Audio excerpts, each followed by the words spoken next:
저희 교육자들하고 점심을 항상 먹으러 갈 때 걸어서 갑니다. 왜냐면 운동도 할 겸 걸어다 보면은 이렇게 시에서 심어놓은 도로변에 울타리들이 있습니다.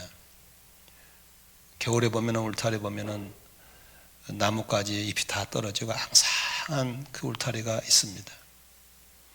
저 가는 나뭇가지가 어떻게 이 추운 겨울을 이겨낼 수 있을까? 걱정스러울 정도로 가냘픈 가지들이 겨울을 이겨내고 있습니다. 봄이 되면 참 신비한 것은 그렇게 그 가느다란 코 죽을 것 같은 연한 가지에 파란 싹이 돋기 시작하고 또 거기 있으면 꽃이 피기 시작하고 너무 아름답습니다. 봄은 자연 속에서 보는 부활의 계절이라고 할 수 있습니다. 겨울 내내 얼어붙어 있던 생명의 흔적이 사라졌던 산천의 얼음과 눈이 녹아지면서 해짓고 나온 생명의 화사한 꽃들을 보면서 야, 정말 생명은 위대하구나를 보게 되는 것입니다. 모든 사람들은 죽음이라는 문제 앞에 걸려서 두렵고 떨고 죽음의 노예로 살아가고 있습니다. 예수님의 제자들도 마찬가지였습니다. 예수를 따르는 그 사람들도 항상 죽음이 두려웠고 죽음 앞에 비겁해지고 죽음 앞에 비열한 자신들을 숨길 수가 없었습니다. 그러나 그가 따르던 예수님이 자주 말씀하신 건 나는 죽어도 다시 살 것이라는 말씀을 들었긴 했지만 그들은 가슴에 담아두지는 못했습니다.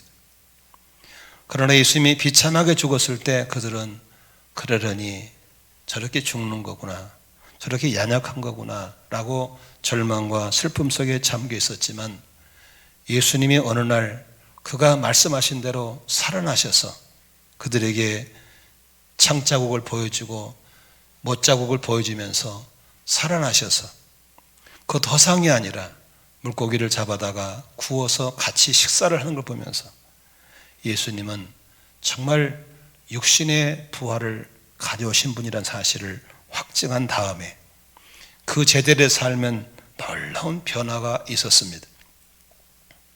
그 후에 예수님은 살아나셔서 그를 믿는 자들 속에 오셔서 2000년 동안 지금도 역사의 주관자로 살아계시고 지금도 우리 가운데 그분이 와 계신 걸 저는 믿습니다.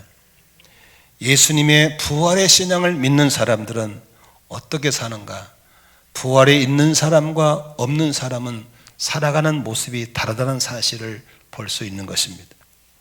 오늘 설교 제목이 부활이 있기에 다르게 산다라는 제목의 말씀을 통해서 오늘 예수님의 제자들이 부활을 경험하고 어떻게 살아가는지 그리고 그 후에 수많은 부활의 증인들은 어떻게 살아가고 있는지 함께 나눠보면서 슬픔 많고 절망 많고 두려움이 많은 이 세상에서 부활의 증인으로 살아가시기를 주의 이름으로 축원합니다. 예수님의 부활은 가장 큰 슬픔을 가장 큰 기쁨으로 바꾸어 버렸습니다. 예수님을 사랑하는 사람들이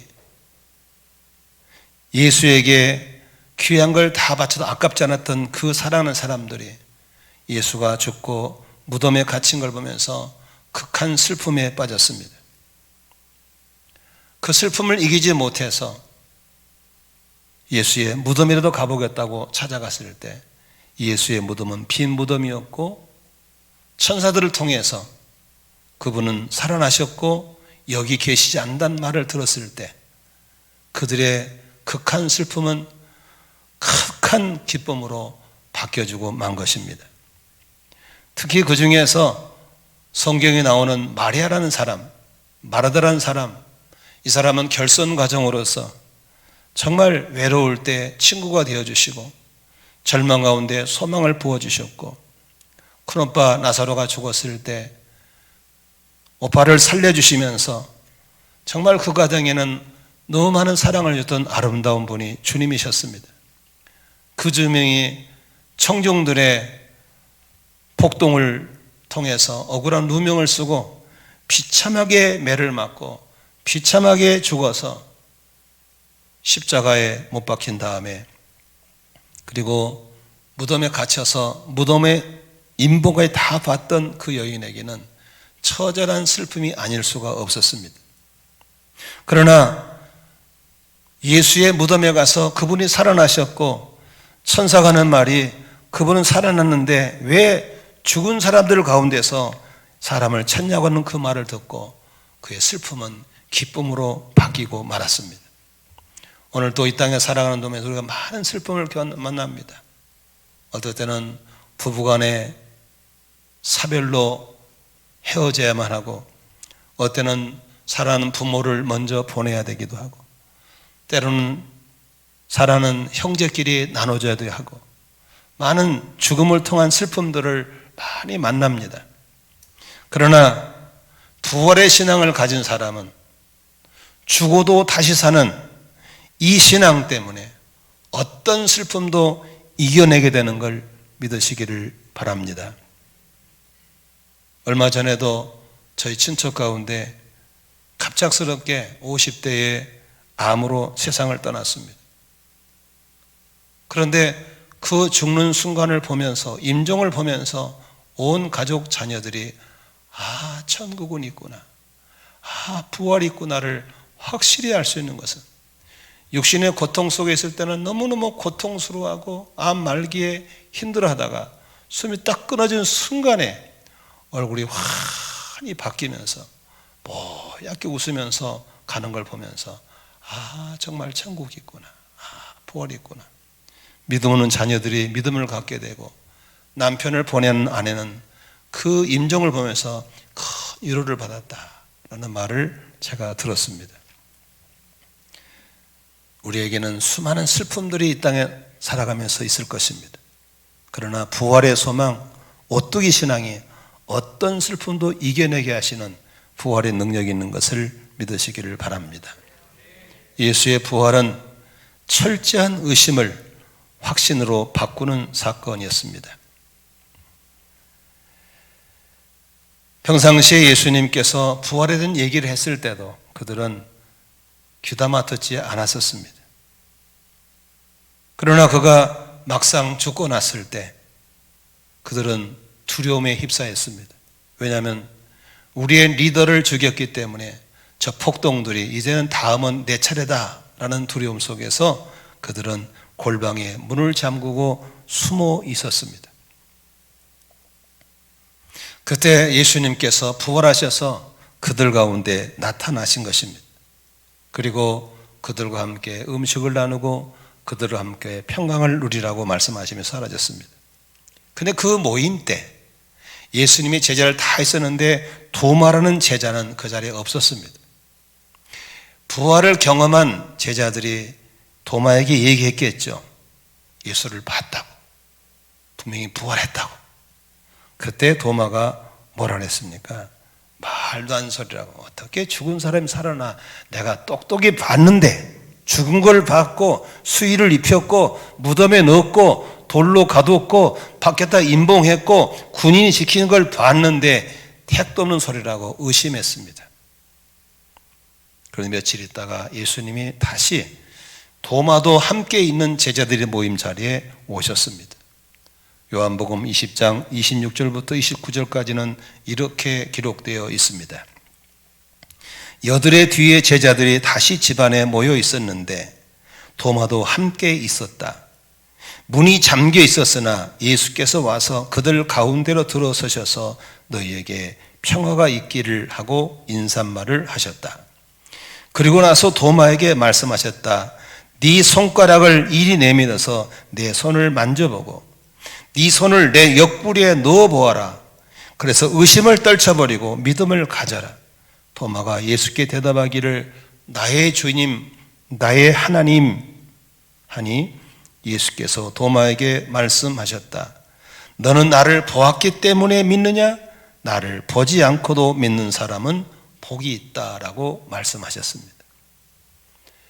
의심을 확신으로 바꿔준 게 바로 부활의 사건인 줄로 믿습니다.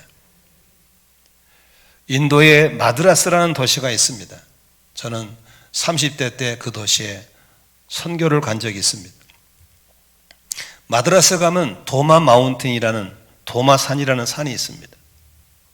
거기를 가봤더니 의심 많은 도마가 부활을 경험하고 나서 죽어도 다시 산다는 그 믿음을 가지고 의심을 떨쳐버리고 인도로 선교 가서 바로 거기서 도마 마운틴이라는 조그만 기도처가 있는데 거기서 도끼에 맞아 죽습니다. 피를 흘리면서 4km를 와서 쓰러져 죽습니다. 죽은 자리에 도마 성당이 세워져 있습니다. 근데 참 재미있는 것은 지금도 도마에 이 정강이 뼈를 보관하고 있더라고요. 저는 그 자리에서 뭘 봤냐면 의심 많은 도마도 부활을 경험하고 자신의 삶을 선교로 바치는구나. 나는 저와 여러분들이 부활의 신앙으로 여러분 속에는 모든 각종 의심들이 약속의 말씀으로 확신으로 변화되기를 주의 이름으로 축원합니다. 세 번째로 예수의 부활은 불가능을 가능으로 바꾸는 사건이었습니다. 제자들은 예수의 부활에 대한 복음을 들었을 때 머릿속에 받아들일 수가 없었습니다. 사람은 언제나 자기 갖고 있는 상식선을 벗어나지 않으려고 그러거든요. 어떻게 죽은 사람이 살아날 수 있어? 말도 안 돼. 그것이 그들하고는 불가능이었습니다. 여러분도 지금 제 설교를 들으면서 거의 다입니다. 자기 갖고 있는 상식선을 벗어나지 않으려고 합니다. 항상 자기 갖고 있는 사고의 관 속에서만 이해하고 받아들입니다. 그 이상은 받아들이지 않습니다. 다 버립니다. 제가 설교를 40분을 전하면 그 중에 몇 프로나 가져갈지 그건 잘 모르겠어요. 대부분 버립니다. 왜 안 받아들이냐면 자기 사고에서 이해가 안 되는 겁니다. 받아들일 수가 없는 거죠. 어느 날 귀신 들린 아들을 가진 아버지가 있었습니다. 아들이 귀신 들려서 너무너무 고통을 겪으니까 온갖 의원을 다 찾아갔겠죠. 여러분, 귀신 들려 생긴 병은 약으로 안 됩니다. 귀신은 귀신들 다뤄야만 해결되는 걸 믿으시기 바랍니다. 그래서 소문을 듣고 예수님께 왔더니 예수님이 기도하시고 안 계신 거예요. 제자들이 예수께 배운 대로 했습니다마는 귀신은 꼼짝달싹도 하지 않았습니다. 그때 아버지는 뭘 생각합니까? 그러면 그렇지. 우리 아들은 고치기 힘든 병이야. 안 될 거야. 이미 자기의 사고 속에 그 문제를 넣어놨습니다. 그때 예수님이 오셨을 때 이렇게 말합니다. 당신이 무엇인가 하실 수 있거든 해보라고 부탁을 합니다. 그때 마가복음 9장 23절에 예수님께서 여러 유명한 말씀을 하시죠. 예수께서 그에게 말씀하셨다. 할 수 있으면이 무슨 말이냐? 믿는 사람에게는 모든 일이 가능하다 그랬습니다. 믿으시면 아멘 합시다. 그때 아버지가 즉시 생각을 고치고 말을 고칩니다. 주님, 나의 믿음 없는 걸 용서하여 주시옵소서. 주님은 하실 수 있습니다. 사람은 못해도 나는 못해도, 그래서 우리 아들을 나는 못 고치더라도, 의사는 못 고쳐도 주님은 할 수 있습니다라고 사고를 벗어나고 생각을 벗어나고 언어를 바꿔버릴 때 주님은 그 아이의 귀신을 쫓아내주고 병을 고쳐주고 영광을 나타낸 걸 믿으시기를 바랍니다. 바울 사도는 빌립보 교인들에게 편지 쓸 때 이런 말을 합니다. 4장 13절에 나에게 능력 주시는 분 안에서 나는 모든 걸 할 수 있습니다. 여러분, 우리의 신앙은, 우리의 믿음은 여러분의 갖고 있는 사고의 능력 안에 갖춰지는 하나님이 아닙니다. 여러분은 몰라도 하나님은 아는 겁니다. 여러분은 못해도 하나님은 하실 수 있습니다. 믿으시면 아멘 하십시오. 로마서 4장에 이런 내용이 있습니다. 바울이 로마 교인들이 편지 쓸 때 이런 말합니다. 아브라함에 대한 얘기를 씁니다. 아브라함에게 하나님이 약속하시기를 네 자손을 통해서 큰 민족을 주겠다고 약속하십니다. 근데 큰 민족은 그냥 자식도 안 줍니다. 아무리 기다려도 안 줍니다. 그래서 할 수 없이 첩을 통해서 씨를 받습니다. 하나님의 단호하게 아니야, 그건 내가 준 게 아니야. 그건 인간적으로 만든 거야. 그런데 아무리 기다려도 약속은 이루어지지 않았습니다. 드디어 여자의 경수가 끊어져서 이제 배란기가 없기 때문에 아기를 가질 수 100% 못 갖습니다. 아브라함도 100세가 되어서 할아버지가 되어서 아기를 가질 가능성이 0.01%도 없습니다. 그런데 로마서에는 이렇게 말하고 있습니다. 희망이 보이지 않을 때 아브라함은 하나님의 약속을 붙잡고 믿음이 약해지지 않고 오히려 더 하나님께 영광을 돌리고 찬양을 돌렸다라고 써 있는 것입니다. 제가 이 구절로 어떤 성도 가정에 신방하면서 그래서 오히려다가 가로 열고 악바리 믿음이라 했어요. 악바리 믿음. 우리에게 이런 악바리 믿음이 필요한 줄로 믿습니다. 우리는 우리의 사고에 갇혀 있어요. 그래서 내가 견적해서 안 돼. 그러면 안 되는 거예요. 되는 거예요. 그것은 당신이 경험한 사고 안에만 있는 거예요. 그럼 우리 하나님은 거기에 갇혀 있는 분이 아닌 걸 믿으시 바랍니다. 얼마든지 죽은 자도 살리시고 없는 것도 있게도 만드시고 병도 고치시기도 하시고 할렐루야. 이 엄청난 가능성을 바꿔주는 것이 변화의 삶이에요. 생각을 변화시키고 생각이 변화시키면 언어가 바뀌어야 될 줄로 믿습니다. 교회 와서도 가만히 앉아가지고 다 버리는 거예요. 자기의 사고 들썩이 놓고 다 통과. 아무것도. 그러니 무슨 일이지? 아무런 일. 근데 하나님은 그 약속을 붙잡고 버텨나가고 오히려 악바리 믿음 가진 그 아브라함을 하나님은 의로 여기셔서 그걸 의롭게 여기셔서 그 아브라함에게 드디어 약속의 씨를 주시죠. 그게 100살 때 낳은 이삭인 줄로 믿습니다. 아이고 그까짓 것. 그런데 하나님은 그 다음 때 이삭을 주시죠. 이삭을 통해서 이제 쌍둥이를 주시죠. 에서 야곱을 줍니다. 2대가 흘렀죠. 3대가 흘렀죠. 이게 무슨 민족이야. 그런데 야곱을 통해서 12아들을 주시죠. 그게 무슨 민족이야. 12아들을 통해서 애굽에 들여보내가지고 403년 동안의 민족을 만들어 주시죠. 할렐루야. 하나님은 그 약속을 이루어갈 때 잘 들으세요. 여러분의 생각 속에 여러분의 계획대로 되는 게 아닙니다. 하나님의 그림이 있는 걸 믿으시길 바랍니다.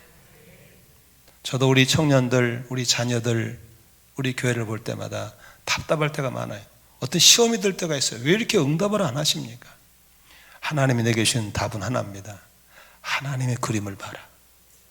하나님의 마스터 플랜을 봐라. 하나님의 큰 그림을 신뢰하거라.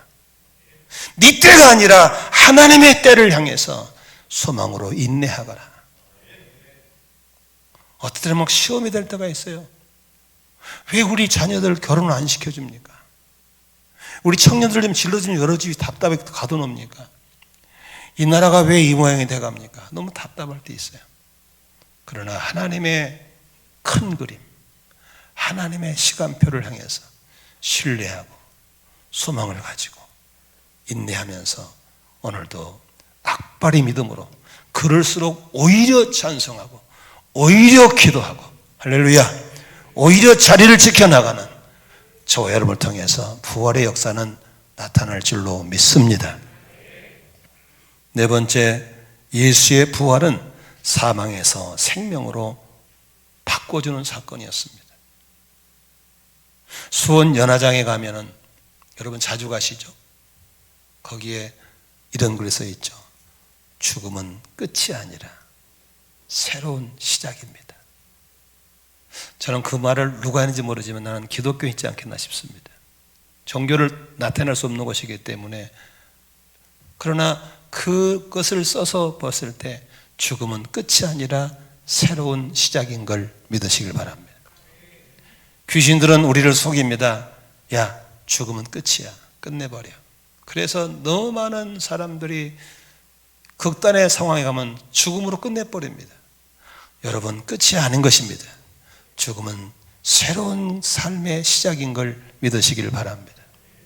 유명한 정치인이 자살해버리고 유명한 경제인이 자살해버리고 세상에 서울시장이 자살해버리고 이러니까 그를 지지한 사람들 막 줄줄이 죽는 거예요. 그래서 OECD 국가에서 우리나라 사람이 가장 자살을 많이 해요. 너무너무 안타까워요. 죽음은 끝이 아니라 새로운 시작인 걸 믿으시길 바랍니다. 서울의 유명한 한 교회 목사님이 목회를 참 잘하시는 훌륭한 목사님이신데 자기보다 젊은 동생 목사들이 자꾸 죽는 거예요. 그래서 옥간의 목사가 돌아가시고 한 목사가 돌아가시고 그러니까 형님 된 목사님이 살아있으니까 형이 마음이 아픈 거예요. 그래서 장례식장에서 그런 얘기를 하더라고요. 순서대로 가야 되는데 동생들이 먼저 가고 형이 살아있으니 마음이 안 편하다. 그런 얘기를 하시더라고요. 그런데 얼마 전에 그분이 쓴 글에 이런 내용이 있었어요. 나에게는 너무 기쁜 소식이 왔습니다. 나도 드디어 동생들 가던 길을 갈 수 있게 되었습니다. 나에게 드디어 암이 찾아왔습니다. 암이 왔다고 너무 좋아하는 거예요.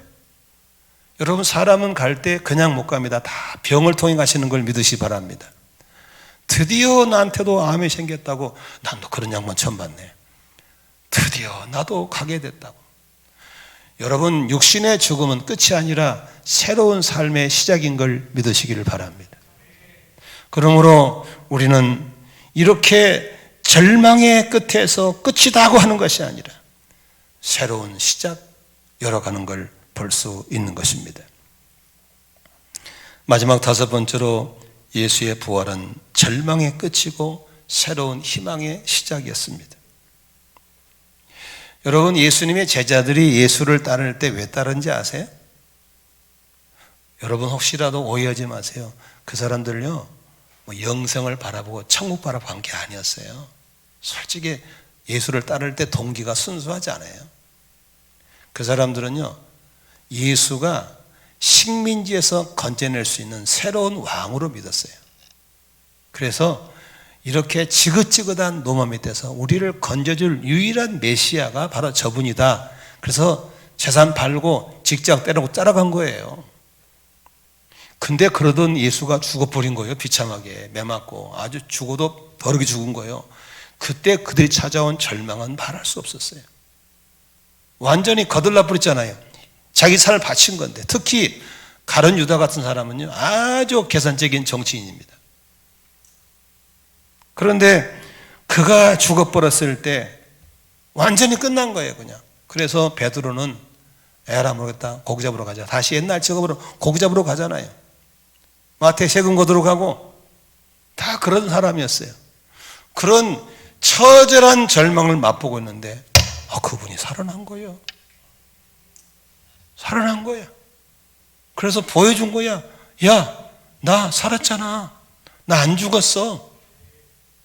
너희들이 말하는 그런 나라가 아니야. 새로운 나라를 만들 거야. 믿으시면 아멘 합시다. 완전 절망한 사람들에게 부활은 완전한 희망을 주신 걸 믿으시길 바랍니다. 나사로가 죽었을 때, 나사로가 무덤 속에 갇혔을 때 마르다와 마리아도 이미 마음을 닫아버린 거예요. 이승화도 하는 말이 예수님이 진죽었으면 안 죽었을 건데 늦게 올 때는 죽었다고 이미 그도 절망에 잡혀 있었어요. 그때 예수님께서 죽어서 나흘째 된 썩은 냄새가 나는 나사로를 살렸을 때, 죽은 자를 살리시는 예수를 만났을 때 마르다와 마리아의 가슴 속에는 새로운 희망을 갖게 된 걸 믿으시기를 바랍니다. 저분은 죽은 자도 살리시는 분이구나. 저분은 죽음도 깨버리고 살아나신 분이구나. 할렐루야. 그때 그 마리아에게 뭐라고 한지 아세요? 요한복음 11장 25절 20절. 여러분 너무나 잘 알고 자랍니다. 예수께서 마르다에게 말씀하셨다. 나는 부활이요 생명이, 나를 믿는 사람은 죽어도 살고 살아서 나를 믿는 사람은 영원히 죽지 아니할 것이니 네가 이것을 믿느냐라고 말씀하신 겁니다. 오늘도 우리는 무덤가에서 절망을 보는 것이 아니라 그분이 오시면 무덤을 갈라놓으시는 희망을 보게 될 걸 믿으시길 바랍니다. 지금의 여러분 어떤 상황이 있더라도 부활의 능력, 그 주님이 오시면 절망스러운 환경도 소망으로 바꿔버리고 슬픔의 환경도 기쁨으로 바꿔버리고 의심도 확신으로 바꿔버리고 불가능도 가능으로 바꿔버리신 분이 부활하셔서 지금도 우리 가운데 통치하시는 그 주님이 우리 주님인 걸 믿으시면 아멘 하십시다. 고린도서 5장 17절에 이런 말씀이 있습니다. 바울은 고린도 교인들에게 누구든지 그리스도 안에 있으면 그는 새로운 피조물입니다. 옛것은 지나갔습니다. 보십시오. 새것이 되었습니다. 라고 말씀하고 있는 것입니다. 영어로 고장난 걸 고쳐 쓰는 중고품을 세컨드 메이드라고 합니다. 전혀 신제품을 뉴 메이드라고 합니다. 우리의 겉사람은 후피하지만 우리의 신분은 완전히 새로운 세컨드 메이드가 아니라 우리는 뉴 메이드, 신제품, 새로운 피조물로 만들어 놓으신 걸 믿으시길 바랍니다. 생각을 바꾸셔야 됩니다. 삶도 바꿔야 됩니다. 교회 다니면서 그저 자기의 사고관념 속에 들어앉아가지고 자기가 이해되는 건 받아먹고 믿는 이런 사람들은 종교인이지 신앙인이 아닌 걸 믿으시기 바랍니다. 바울처럼 내게 능력 주신 자에서 나는 새로운 피조물이 되어서 나는 새로운 삶을 살겠다고 나서는 이런 은혜가 있기를 주의 이름으로 축원합니다. 저는 너무나도 좋아하는 로마서 4장 우리 함께 좀 봤으면 좋겠습니다. 로마서 4장 18절 아브라함은 희망이 사라진 때에도 바라면서 믿었습니다. 뭘 믿었습니까? 하나님의 약속을 믿었습니다. 하나님의 살아계심을 믿었습니다. 하나님은 반드시 약속을 이루신 걸 믿었습니다. 그러므로 희망이 사라진 때에도 바라면서 믿었으므로 너희 자손이 이와 같이 많아질 것이다 하신 말씀대로 많은 민족이 조상이 되었습니다. 그는 나이가 100세가 되어서 자기 몸이 이미 죽은 것이나 다름없고 또한 살아있어도 죽은 것이 다름없는 줄 알면서도 그는 믿음이 약해지지 않고 그는 하나님의 약속을 믿고 의심하지 않았습니다. 20절입니다. 오히려 그는 믿음이 굳세어져서 하나님께 영광을 돌렸다라고 써 있습니다. 믿으시면 아멘 하십시다. 우리에게는 이 부활의 신앙이 있기에 살아가는 게 달라야 됩니다. 생각이 달라야 됩니다. 말하는 게 달라야 될 줄로 믿습니다. 오늘날 왜 기독교가 이 모양으로 괄시를 받고 있습니까? 종교인들 때문에 신앙인들이 아닙니다. 신자나 불신자는 똑같습니다. 교회 다니나 안 다니나 똑같아요. 왜? 그 속에 부활의 신앙이 없는 거예요. 부활의 신앙이 있고 부활의 능력을 믿는 사람은 어떻게 안 믿는 사람하고 똑같이 말할 수 있고 생각이 똑같을 수 있습니까? 달라야죠. 생각이 다르고 말하는 게 다르고 살아가는 방법이 달라야죠. 믿으시면 아멘 하십시다. 그러므로 부활을 가진 사람은 어떻게 다르게 살 수 있습니까? 담대한 믿음을 갖습니다. 나는 못해도 그분은 하실 거야. 담대하시기를 주의 이름으로 축원합니다.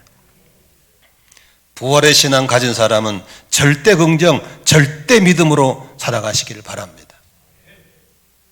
아멘. 사랑 안에서 더욱 주의 일에 힘쓰게 되시기를 바랍니다. 예수의 부활이 없이 죽어가는 저 불쌍한 사람들 향해서 오늘도 부활의 소망으로 영혼 구원에 힘쓰시기를 바랍니다. 나는 감사한 것은 우리 교회가 그렇게 매달 예수를 영접한 사람이 나오고 매달 세례를 주고 있다는 것이 너무너무 감사해요. 오늘도 지금 몇 사람이 예수를 영접하려고 마음의 준비를 하고 있고 이번 달에 세례받기로 마음의 준비하신 분이 있고 5월 달에도 그렇게 무르익어가고 있고 너무너무 감사해요.